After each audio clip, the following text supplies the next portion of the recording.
لك الحمد يا الله خلقتنا وهديتنا وأنقذتنا من النار.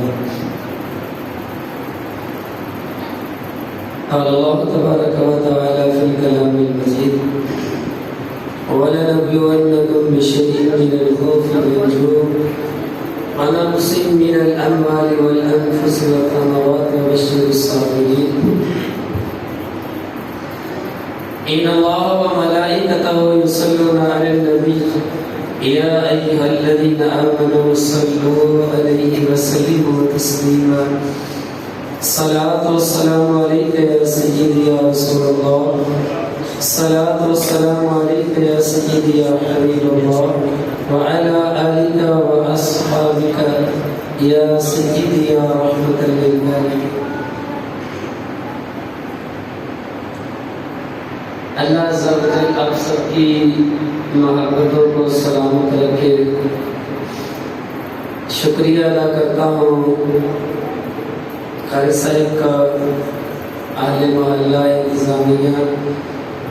اللہ کریم سب کو قدم قدم پر برکتیں عطا فرمائے. میں تو آپ کی محبتوں کو دیکھ ہی رہا تھا، کتنی محبتوں کا اظہار کر رہے تھے. آقا صلی اللہ علیہ وسلم کا فرمان: من لم یشکر الناس لم یشکر اللہ. جس نے لوگوں کا شکر ادا نہیں کیا اس نے اللہ کا شکر بھی ادا نہیں کیا. تو شکر گزار ہوں آپ کا، آپ نے مجھے دعوت دی. انشاءاللہ مختصر سی گفتگو سرکار کے فرامین آپ کے گوش گزار کروں گا. توجہ سے سماعت کریں گے تو انشاءاللہ دین و دنیا کی بھلائیاں اللہ کریم ہمیں عطا فرمائے گا. فرمان مصطفیٰ صلی اللہ علیہ وسلم سرکار ارشاد فرماتے ہیں: جب میرا امتی مجھ پر درود پڑھتا ہے اللہ کریم اس درود کی برکت سے ایک نورانی فرشتہ کو پیدا فرماتا ہے.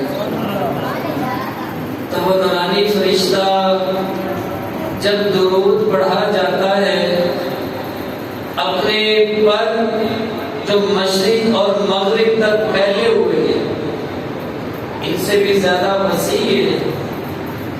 سرکار ارشاد فرماتے ہیں پانی میں ان کو غوطہ دیتا ہے،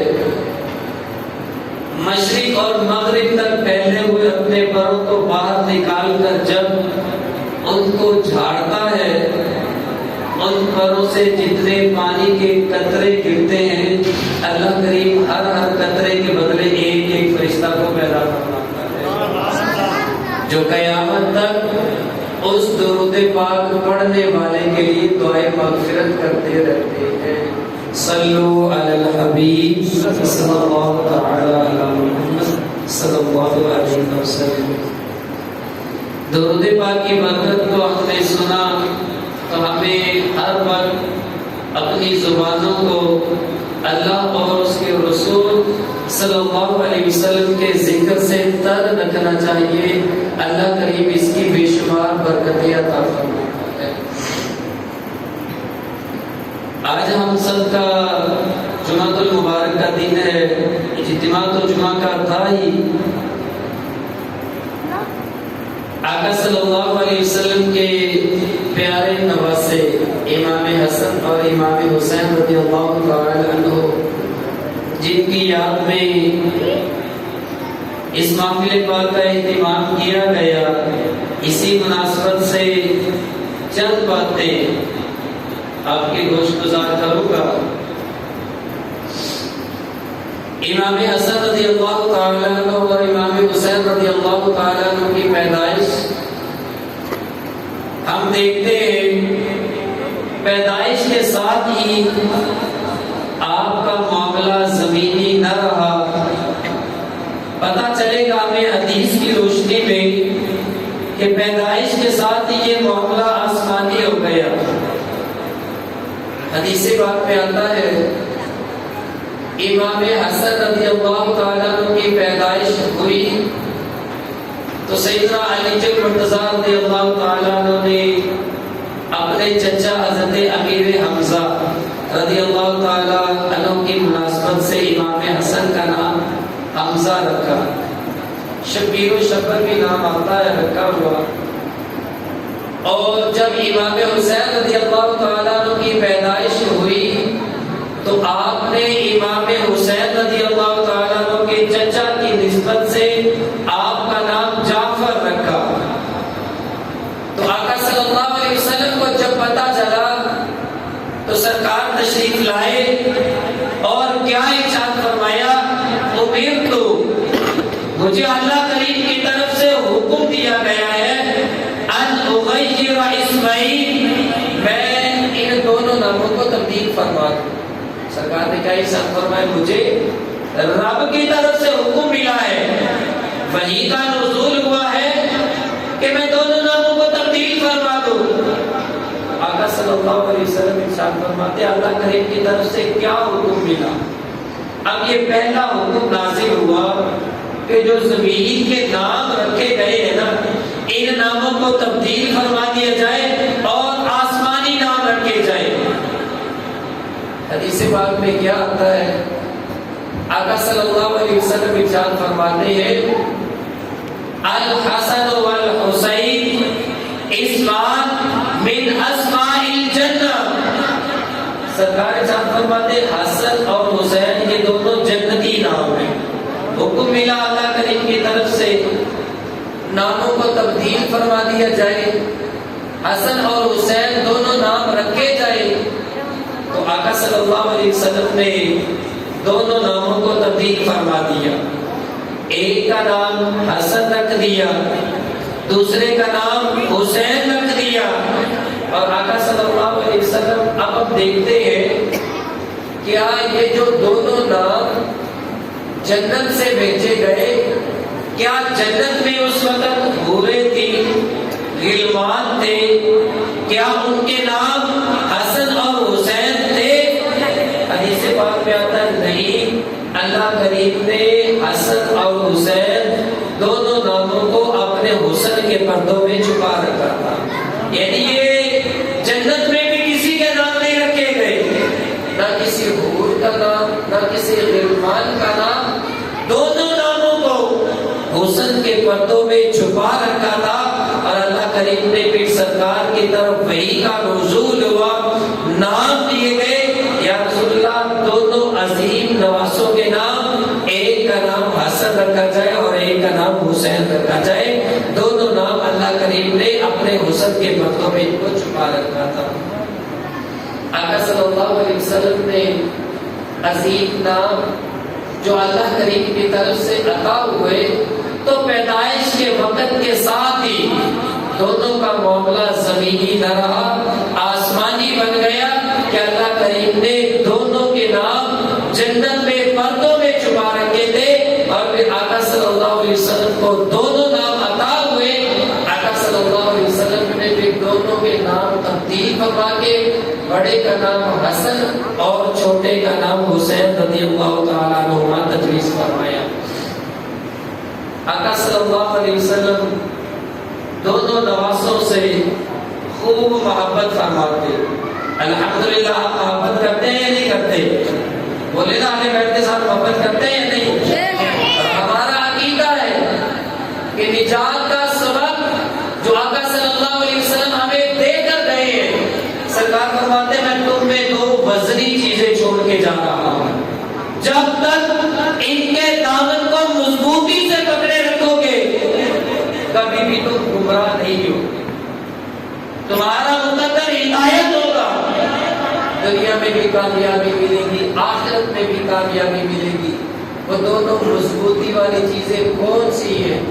ایک سرکار فرماتے ہیں میں تمہیں قرآن دے کر جا رہا ہوں، جب تک قرآن کے دامن کو مضبوطی سے پکڑے رکھو گے گمراہ نہیں ہوگے. اور دوسرا سرکار ارشاد فرماتے ہیں میں تم میں اپنے اہل بیت چھوڑ کر جا رہا ہوں، جب تک میرے اہل بیت کے دامن کو مضبوطی سے پکڑے رکھو گے تب تک اللہ کریم تمہیں کامیابی عطا فرمائے گا.